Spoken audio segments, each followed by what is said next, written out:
Il voulait comprendre. Non pas simplement frôler du bout des doigts la peau fragile du réel, ni se contenter d'apercevoir son reflet vacillant à la surface trouble des choses. Il voulait plonger, s'enfoncer, s'arracher au confort illusoire des certitudes et traverser l'apparence comme on fend les eaux d'un fleuve porté par une faim insatiable, une soif dévorante, trop vaste pour être apaisée. Il voulait briser les frontières du visible, écarter les voiles un à un, non pour contempler ce qui se cache derrière, mais pour sentir sous sa paume ce qui palpite, brut, sans masque ni artifice, sous la chair du monde. Alors il a marché, loin, aussi loin que la raison le permet. Il a quitté les sentiers aux contours rassurants, déserté les rives familières, et tourné le dos aux silhouettes aimées, aux voix douces qu'il appelait encore, s'estompant dans le vent comme des rubans de brume. Il sentait leur attachement, ces fils invisibles qui cherchaient à s'accrocher à lui, mais il les a laissés se déliter, se fondre dans l'air, car déjà son esprit était ailleurs. Il était ému par une force plus grande que lui, un appel impérieux qui ne souffrait aucun détour, aucun retour en arrière. Dès lors, le temps s'est mis à couler autrement. Les jours se sont étirés dans un flou indistinct, se confondant avec les nuits, où seules subsistaient les lueurs lointaines des étoiles, comme de fragiles repères dans son errance. Il ne dormait plus vraiment. Il s'abandonnait par instants à l'épuisement, allongé sous l'immensité du ciel, écoutant battre le cœur du silence. Il avançait, porté par une quête qu'il ne pouvait plus formuler autrement qu'en gestes, en pas, en traversées solitaires d'espaces de plus en plus vides. Peu à peu, les mots lui sont devenus étrangers. Chaque phrase se dissolvait en un murmure indistinct, un soupir d'ombre à peine esquissé avant de s'évanouir, car il ne cherchait plus à dire. Il voulait entendre ce qui précède le langage, ce qui subsiste lorsque tout s'efface, ce qui palpite dans l'ossature du monde, là où seule la pensée peut voir. Alors il s'est mis à écouter. Il a prêté l'oreille au livre, espérant qu'il lui chuterait un secret, un écho d'éternité, une bribe d'absolu flottant entre les souffles du vent, mais ils sont restés muets. Alors il a écouté le vide, il a scruté les failles, guetté l'instant où la trame du réel se délite, où le temps se suspend, vacille, hésite, et finalement s'efface.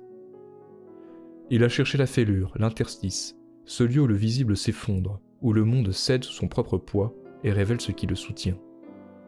Et lorsqu'il a franchi cette ligne où l'univers se défait, il n'a pas trouvé la révélation qu'il espérait. Pas de vérité ultime, pas d'éblouissement soudain, seulement un espace trop vaste, trop nu. Un désert où même les pensées s'usent et s'effondrent sur elles-mêmes, un lieu de dissolution où toute chose perd sa forme, son élan, sa raison d'être. Il croyait toucher la lumière, il n'a rencontré qu'un gouffre. Une immensité sans repère où tout se dissout, où les idées errent comme des spectres affamés, acérés comme des lames de vent, stériles comme un sol brûlé de sel. Alors un jour, là, il est revenu. Mais qu'était ce retour, sinon une errance inversée ? Il a retrouvé les rues, les visages, la chaleur diffuse des jours ordinaires. Il a revu les lieux familiers, senti de nouveau l'odeur du pain chaud, entendu le murmure de la pluie sur les toits, les éclats de rire s'élevant des terrasses, la vie palpitante qui s'écoulait comme il l'avait laissée. Tout était inchangé. Et pourtant, il n'était plus tout à fait là. Son regard ne savait plus voir sans analyser, sans décomposer, sans mesurer chaque chose à l'aune de ce qu'il avait entrevu. Ses mains ne pouvaient plus saisir sans chercher à comprendre, à déconstruire et à disséquer. Plus rien ne lui semblait entier, rien n'existait sans s'effriter sous l'œil de son esprit devenu scalpel. Où était passée la brûlure du sacré, le frisson du mystère, cette foi instinctive qui donne un sens aux choses sans les mutiler sous le couteau de la raison? Il regardait les autres vivre, rire, aimer, avec cette simplicité insouciante qu'il avait perdue. Et il se demandait s'il était encore possible de réapprendre, car à force d'avoir voulu savoir, il avait oublié comment exister.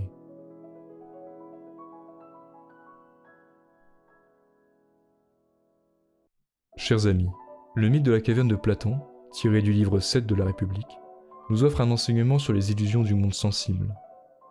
Cette allégorie prône en effet un rejet de ce dernier pour atteindre le monde des idées, le monde de la vérité. Ce qui nous entoure, ce que nous vivons par nos sens, ne serait qu'une illusion et une tromperie cachant l'essence du monde.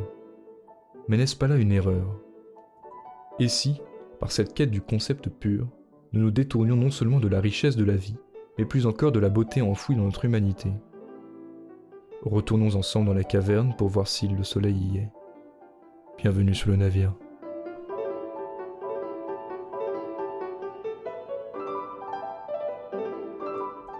Nous voulons savoir, c'est là notre fardeau. Depuis toujours, nous avançons à tâtons, cherchant à soulever le voile du mystère, à dissiper l'ombre par la raison, à enfermer l'infini dans des concepts clairs et tranchés. Il y aurait d'un côté l'obscurité du sensible, trompeuse et imparfaite, de l'autre, la lumière éclatante du vrai, de l'absolu, de ce qui ne trompe plus. Platon nous tend la main.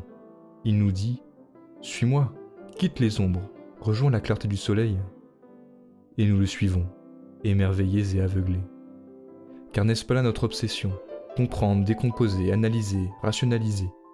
Nous traquons la vérité comme un feu follet, croyant qu'elle nous attend quelque part, figée, lumineuse et souveraine.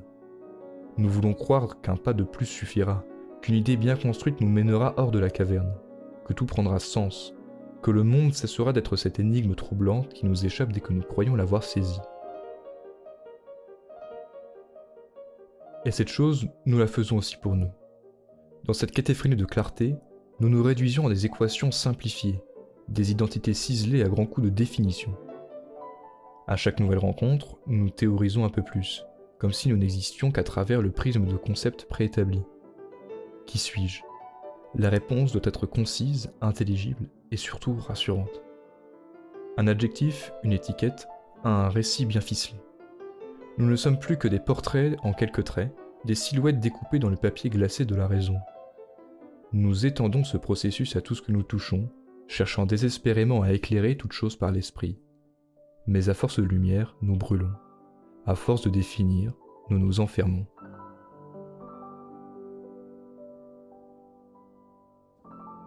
Et si nous cessions de fuir l'ombre ? Et si, au lieu de nous arracher au monde pour le comprendre, nous décidions de l'éprouver, de le laisser nous traverser ? Nous avons cru que seule la lumière révélait l'essence des choses, que la vérité se trouvait dans la clarté froide des idées. Mais il y a des vérités qui ne se disent pas, qui ne s'expliquent pas. Elles vibrent, dans le frisson d'un regard, dans l'éclat d'une œuvre, dans la caresse du vent sur la peau. Car là où la raison découpe, le sensible unit. Un parfum d'enfance ravive en un instant 1000 souvenirs oubliés. Une note de musique soulève en nous des émotions que nous ne savions pas nommer. Une étreinte dit plus que 1000 discours. L'art, l'amour, la nature ne demandent pas à être compris, mais à être vécus. Ils ne se soucient pas d'être vrais ou faux, seulement d'exister.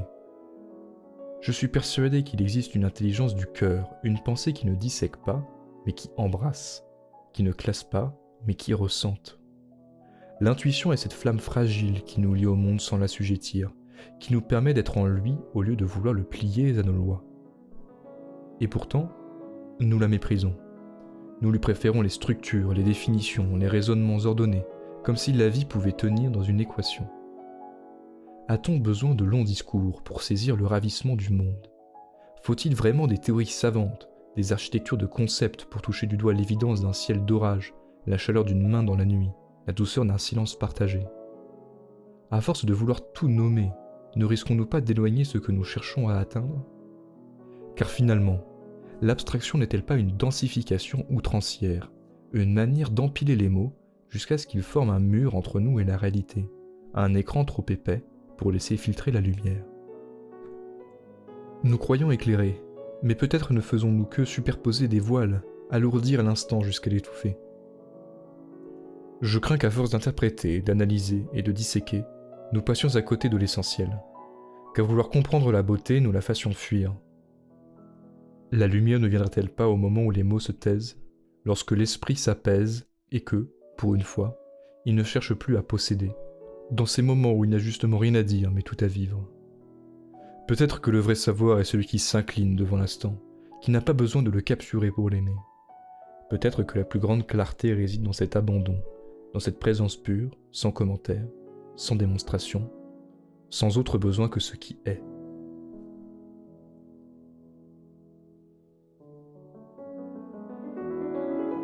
Comment échapper à cette soif qui nous habite ? Comment se libérer du besoin incessant de tout expliquer, de tout disséquer et de tout justifier ? Peut-être faut-il cesser de croire que la vérité est une chose à posséder, Elle ne se donne pas à celui qui la traque, elle se révèle à qui sait s'ouvrir. Il ne s'agit pas de renoncer à la pensée, mais de la détendre, de lui apprendre à respirer. Regarder le monde non plus comme une énigme à résoudre, mais comme une expérience à accueillir. Accepter que tout ne soit pas clair, que tout ne soit pas logique, que l'incompréhensible fasse partie de l'existence. Être attentif, non pas dans l'attente d'une révélation, mais dans une disponibilité pure, sans projet. Sentir la chaleur d'un rayon de soleil sur la peau, sans se demander pourquoi il nous émeut. Écouter le bruissement des feuilles sans chercher à en extraire un sens. Se laisser traverser par l'instant, sans vouloir en faire autre chose que ce qu'il est. Peut-être que la véritable lumière n'est pas au bout d'un raisonnement, mais dans ce simple éclat, un regard posé avec douceur sur le monde. Alors, compagnons, faisons taire ces petites voix théorisantes blotties dans nos esprits, ces murmures incessants qui veulent tout expliquer, tout saisir entre leurs doigts. Laissons-les s'éteindre doucement, comme une chandelle au matin, et ouvrons enfin les yeux sur le monde tel qu'il est, non tel que nous voudrions qu'il soit. Il ne s'agit pas d'aller au-delà, de chercher un ailleurs abstrait et lointain, mais bien de revenir ici, à la simplicité brute d'un coucher de soleil embrasant l'horizon, à la fraîcheur d'un vent nocturne caressant la peau, à l'éclat d'un rire partagé autour d'une table. Le monde ne demande pas à être compris, il demande à être vécu. Explorons-le, non plus avec l'arrogance de celui qui veut tout percer à jour, mais avec l'humilité de celui qui accepte de se laisser surprendre. Marchons pieds nus sur les sentiers de l'instant, laissons nos âmes frémir sous le poids délicat des évidences. Acceptons d'être traversés par le réel, sans chercher à le fixer dans des mots trop rigides, trop étroits pour contenir l'immensité de l'instant. J'ai justement une jonque prête à voguer sur ces flots doux. Embarquons ensemble vers la limpidité des aurores, là où on ne cherche plus la vérité, mais où on apprend enfin à la voir.